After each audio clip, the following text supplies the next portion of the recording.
Welcome to the Truman Charities Podcast. I am Jamie Truman, your host.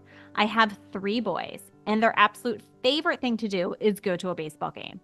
However, driving into the city, parking, etc., it takes a lot out of you, especially if you have young kids. Today, I spoke with the co-founder of Bethesda Community Baseball Club. Now, this organization raises money to improve youth baseball and softball fields. So how they do that is Bruce created Bethesda Big Train. He wanted the community to come together to watch competitive baseball game while helping the community. When I tell you they're competitive, they had 23 alumni end up playing in the major leagues. I actually went with my son's baseball team last week, and it was one of the best experiences for my son. Bruce thought about the Bethesda Big Train with the importance of family in mind. They had a moon bounce for the kids. They have themed nights. And sometimes they even let baseball teams like my son's run out on the field with the players to sing the national anthem. It was really an amazing experience. You get the small town feeling while living in a big city like Bethesda. Listen to your stories of baseball, helping the community in some great upcoming themed games, such as Breakfast with Big Train on June 30th at 10 a.m. for all the families with small children. I hope you enjoyed this episode with Bruce as much as I did. Bruce, thanks so much for coming on to speak with me today about Bethesda Big Train. How are you? I'm hanging in there. It's a lot of work to prepare for the 21 home games we've got in the next 2 months. I know you have a lot going on, and it was really fun for us to go. So my son, and that's when I met you, was I think like last week at one of the games, and my son's baseball team went there, and they had the most fabulous time there. You know, you had a moon bounce, and we'll talk about sometimes you have like a kind of a themed night, and that night was the Capitals. So they had some really fun games for the kids, and then my boys got to run out with the players and national anthem, and then of course my husband's favorite part, was he got to be one of the ones that throw the first pitch. So I'm sure he really loved that. So it was such a great game. And you have these large picnic tables. It's just amazing. And we want to get into exactly what Bethesda Big Train is and how you guys are raising money and what your, mission is for this. However, I want to know a little bit about you, Bruce. I know that you used to be Montgomery County Council member, and you've done so much. So tell me a little bit about your background and why you are so passionate about this and why you decided to co-found it. Well, thank you, and thank you for the comments about your family at the game. We built Povich Field and started the Big Train for families like yours. So I'm glad it's still working 25 years later. So my passion in life is community service and getting other people involved and engaged. And so I've had a great opportunity here in Montgomery County to touch a lot of different lives in positive ways. And I got interested when I left the county council. My son was 5 years old, and he said it was time for him to get into organized baseball.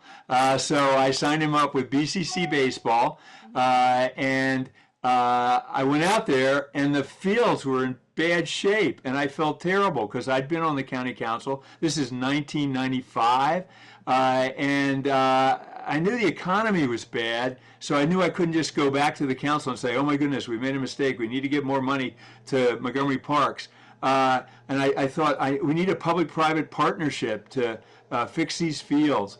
But it sort of wasn't happening until that summer in '95. My family, we traveled the country to write a travel book for Fodor's on family baseball vacations. It was a tough job, but somebody had to do it. And my 5-year-old son figured out that if he went to the visiting team bullpen, he could come back with baseballs. So he came back with a huge bucket of signed baseballs. So my wife and I were in Oneonta, just south of Cooperstown, the Hall of Fame. And I thought, whoa, I should find my 5-year-old, right? I mean, they're really safe. That's one of the things about Povich Field and these smaller ballparks is they're super safe for families. But so I go down to the bullpen. There he is talking with a bunch of rookie minor league baseball players, and they say, and he told them he's going all over the country, and they say, do you know about summer college baseball? And at this point, 30 years ago, all I could say was Cape Cod. That's the premier summer college baseball. And the guy said, yeah, Shenandoah Valley. And I'm like, oh, you're pulling my leg. I'm like a baseball fanatic. I live 90 minutes from the valley. There's no way there's something cool about baseball there and I don't know about it. And he goes on, he tells me about it. So I go to my wife and I say, if this is anything like what this kid's telling me, this is a great Sunday Washington Post magazine article. And so we spend a bunch of summer of 1996 in the valley, and I just fell in love with it. It was the two passions of my life. It was community and it was baseball. And these kids were living in the homes. Newmarket, I don't know what the population of Newmarket is. Maybe it's 1,500 people. They had 1,000 people at the game. And the players were living in their houses. They were working in their businesses during the day. It was just a beautiful sense of community. And I'm like, whoa, I'd love to do this. And then I thought, no, I don't want to spend my summers on Route 60, going out to Newmarket. That's going to be too brutal. And then I learned that there's a league like this right here. So, Paul Newman made salad dressing, and he took the profits and he put it into good causes. And I'm like, it's got to be more fun to make baseball than salad dressing. So we used the Paul Newman model of raising money for community service. In the first 13 years of Big Train, we raised $600,000 from Big Train, and we fixed fields from Germantown to Anacostia. My favorite moment was when Jackie Robinson's daughter Sharon brought the mayor of the District of Columbia to an elementary school in Anacostia, and we dedicated Jackie Robinson Field. So Big Train's more about than the baseball games at Povich Field. That's baseball. Baseball is our platform, but serving the community is our purpose. And what a great way to serve the community. I mean, with families getting together, communities getting together. And that's so funny when you mentioned that, then you were like, I was in Newmarket and I went to this game. And it really felt like a sense of like kind of a small town community of everybody coming together. And that's exactly what my husband and I said when we were at Bethesda Big Train. I was like, we are in this huge town or city. Montgomery County is huge, or county. And I was like, I really feel like we're in this great little like small town community. There's a lot of people here, but everybody's in such good spirits. And I don't know, it just had that really good feeling, Well, we worked so hard, for several years to raise the money to build Povich Field and to start the Big Train. And the greatest payoff of that was, and so John Orsman of Orsman Automotive was the main fundraiser here. And a friend walked up to him the first year and said, Johnny, when I come to a Big Train game, I feel like I live in a small town. You could not have made me more happy. So our brand is small town charm, big league talent. Because 23 of the guys who've come to Big Train and played for us have made it all the way to the major leagues. So 40% of the guys you see playing that wooden bat baseball for Big Train in June and July are going to go on and sign a professional contract. And virtually every year, one or two of the guys on each team end up making it to the major leagues. Yes, I was reading about that, and you mentioned that to me, and I was kind of blown away. I was like, oh my gosh, you're 25 years you've been around, and 23 alumni, that's a lot. So I want to talk a little bit about the players. So how exactly does that work? How do you find the players? Like, how does that whole process work? It's fascinating. One of the secret sauces of Big Train is that we hired Sal Colangelo as an assistant coach in 1999. He is still with us. He has for the last 20 years been the head coach. And Sal is a master recruiter. We don't have money as a small nonprofit to send, scouts out to the SEC and ACC baseball games. But we've got Sal, and Sal has a network of college coaches all across the country. Our players are coming from the hot spots of baseball, as you would expect. They're coming from California, they're coming from Florida, Mississippi, Alabama, and Sal has contacts at these schools, and they know that if they send a player to Big Train, he's going to be well taken care of. He's going to have a great host family. He's going to have 600-700 people at the game every night, and he's not going to be overplayed or overpitched.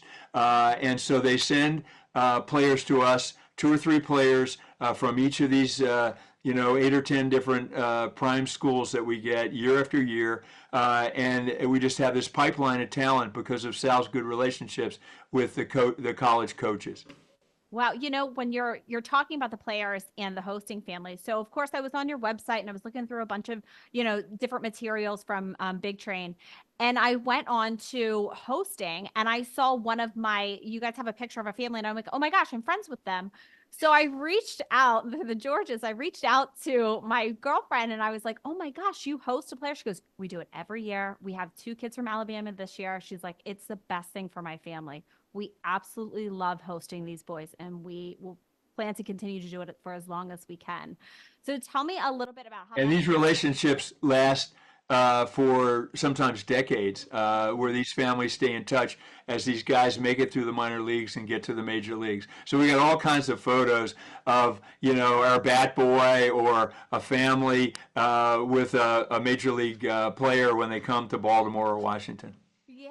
So tell me a little bit about how people can support Big Train. So obviously there's one area of it where you can host. So tell me a little bit about that. And then how are other ways that we can support your organization? Well, thank you so much for that question.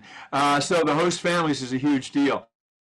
Tell the host families every year, and we totally mean it. Sal and I tell them, you're the reason we're so good. You're the reason that the college coaches want to send the kids here, because the host families are so great and the experiences are so great. So anybody who's interested in having a big brother for the summer, next summer, should go on our webpage and connect with us.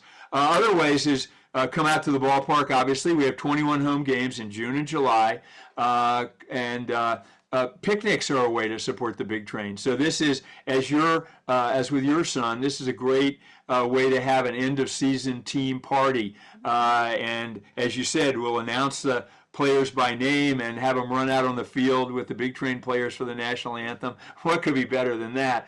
So picnics are a way that we get supported. We do fundraising. We have this year, for the first time in 25 years, we finally offered a membership card to our supporters. People say to me all the time, they call me the owner. And I correct them. I'm not the owner. We named our nonprofit the Bethesda Community Baseball Club. Community. And so the community owns this. I don't own it. I'm just like the founder and the president of the nonprofit, but the community owns this. So this year is our 25th anniversary. I thought, well, we should have the community owning it. And so people for $50 or $25 for their kid can get a really super cool card, membership card, and get a discount at stuff at the ballpark. We have an event each November. That's how we raise that $600,000 that we put into fields for kids. So that'll be an event. Tim Kirchin, the ESPN baseball guru, always comes and gives his wrap on the previous Major League Baseball season and the World Series, and we have a good meal and we give out awards. That's a fun event. We have created what we call a David Povich Improvement Fund for Povich Field, and David was Shirley's. Our field is called Shirley Povich Field after the great Hall of Fame journalist from the Washington Post. And so when David died a few years ago, the family said, we want people to contribute. So we've raised $300,000 in the last year and a half to have like an endowment fund for the field, because the field, the Montgomery Parks, as good as they are, they can't maintain it at the standard that you and other fans want and that we want. And so we want to make sure long term we have the money to do that. So $300,000 sounds like a lot of money, but we need to have $600,000 to spin off the amount of funds that we need on an annual basis to maintain the field. So there's lots of ways to get involved. Come to our summer camp. We have a great summer camp. We make almost a third of our revenue for the year is from our summer camp. So there's still time. The camp's about to start next week after the school gets out, and that is a big part of our revenue. And there's lots of space open. We've got a couple of players from the Team Israel team that went to the Olympics coming in July 16th and 17th for a 2-day special camp. We're doing a really cool fundraiser with them on the night of the 16th, and then the night of the 17th at the ballpark, we're having our Jewish Baseball Heritage Night. Again, we're trying to represent the incredible diversity of Montgomery County. We, on June 19th, we're celebrating a Juneteenth Classic we started 3 years ago that honors the amazing story of the black sandlots in Jim Crow Montgomery County. So we tell that story on July 13th. We're doing our Roberto Clemente Community Service Day. So folks listening can bring their kids out and do community service with Big Train players. We'll be at 6 or 7 different community nonprofits that day. So, and then that night we're going to have a Latino Baseball Heritage Night, and we're going to have a mariachi band.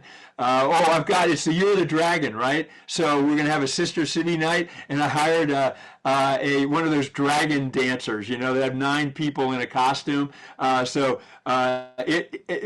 mentors, my main mentor is a guy named Mike Veck, and his dad was Bill Veck, the owner that all the other owners hated and all the fans loved. And he's in the Hall of Fame. And he taught his son, Mike, my friend, that fun is good. And this is all about the fun. So he told me that only 30% of the people who come to a baseball game are content simply with a baseball game. And if I want to fill the seats, I got to put on a show every night. So I tell the interns, we're not putting on a baseball game. We're putting on a show every night. So that's what you experienced. The Capitals were there the night you were there. The Bay Sox will be there. We're having Homer's birthday. Let me tell you about June 30th. That's the one for families with young kids. We did one last week and packed the place. We gave out little Homer plushie dolls. But I have a 3-year-old granddaughter, and when I take her to the farmer's market, she always wants the cake pop.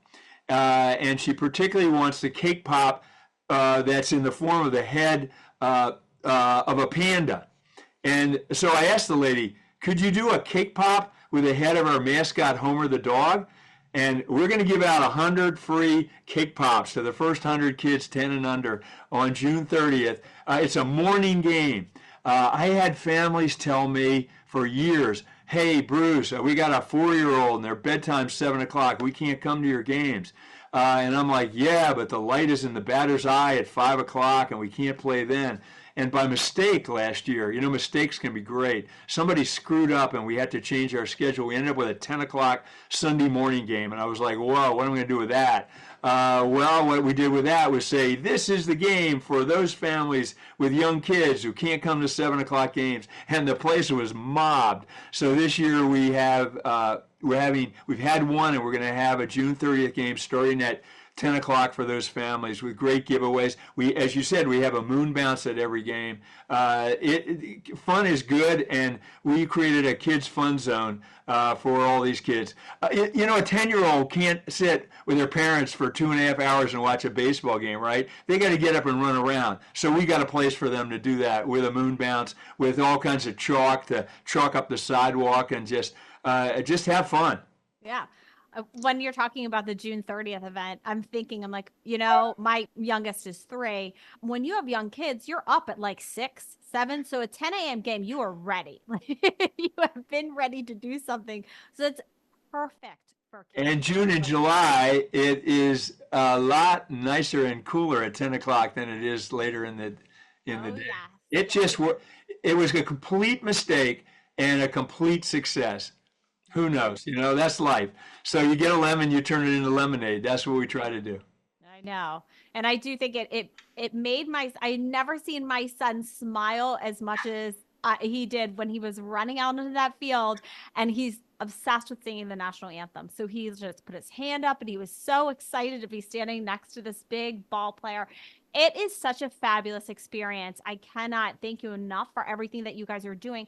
How do you see Big Train in the future? Right. So the ballpark is 25 years old, Yeah. and it's in pretty good shape because we've kept it in good shape. We just spent $10,000 power washing everything. You know, all the concrete was a little dirty, and the brick was a little moldy, and the railings were a little rusty. And so we're constantly going in there and fixing it. That's why we need the resources for that David Povich Improvement Fund. So we're constantly doing that. I have the idea to there's an aluminum bleacher it passed down the right field line. I want to turn that into a hospitality suite. We have a really nice picnic area with a covered picnic pavilion, but you can't see the big game from there. You can have a pregame picnic, but you can't see the game from there. So I want to build another picnic pavilion like that where you can stay there and watch the game from.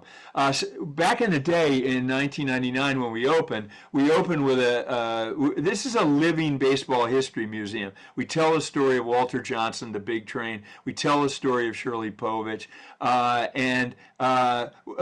When you walk into the ballpark, it's like walking into the ballpark at Cooperstown. The seats are like Camden Yards, the dark green seats and the red brick grandstands. We had an Ebbets Field hand-operated scoreboard. We had middle schoolers hanging numbers out in the outfield, and then that got changed. And I want to bring that hand-operated scoreboard back. So there's several things we're going to do to make the ballpark better and to build this fund so that it will be there for not just your kid, but your kids' kids. So that's really important. The other major thing I want to do is in the first iteration of Big Train, because I stepped away from it for about 8 years because I was County Executive Leggett's community partnership staff guy, and stepped away. And so, in that first time, we did $600,000 of improvement to fields all over the region. I want to come up with a similar signature program, and I think it ought to be serving out-of-time school, after-school kinds of programs in some of the less affluent areas of Montgomery County, probably particularly targeting some of the communities like Scotland that had black sandlot teams back in the 50s and 60s in Jim Crow Montgomery. So that hasn't all been figured out yet, but we are more than a baseball team. We're a really good baseball team. We won a lot of Cal Ripken Senior Collegiate Baseball championships, but we're also here to build a stronger community. So we have to figure out the next iteration of what is our signature community service project. So your last home game I read it's July 17th, correct? Correct. All right. So you have a lot going on between now and July 17th. So I want to make sure to everybody, we're talking about it, but you really don't understand it unless you go there and experience the game. Thank you. So I really am urging, everyone should go. Your kids will love it. And if your kids are loving it, that makes it easier on the parents. And so then it's a much nicer and more relaxing game for you. So before I let you go, Bruce, is there anything that we haven't covered that you think someone should know? You are great. I had one more thing I wanted to say. Thank you for that question. So I'm a bobblehead freak, and I got tons of bobbleheads. But yeah, sorry. But I had never had a bobblehead of a bat boy, of a kid, and we have this wonderful bat boy, Owen, who's been around. He's 12, but he's a veteran. He's been here about 5 seasons, and all the players love him, and the coach loves him, and everybody loves Owen. He gets cheered for when he runs out on the field to get the bats. And I thought, we built Povich Field. We started Big Train for kids his age. So we have on July 5th, Friday, July 5th, at Owen bobblehead giveaway. We're giving 500 of the coolest bobbleheads of our bat boy on July 5th. And then and then 2 days later, that's bobblehead week for us. We are on the 7th.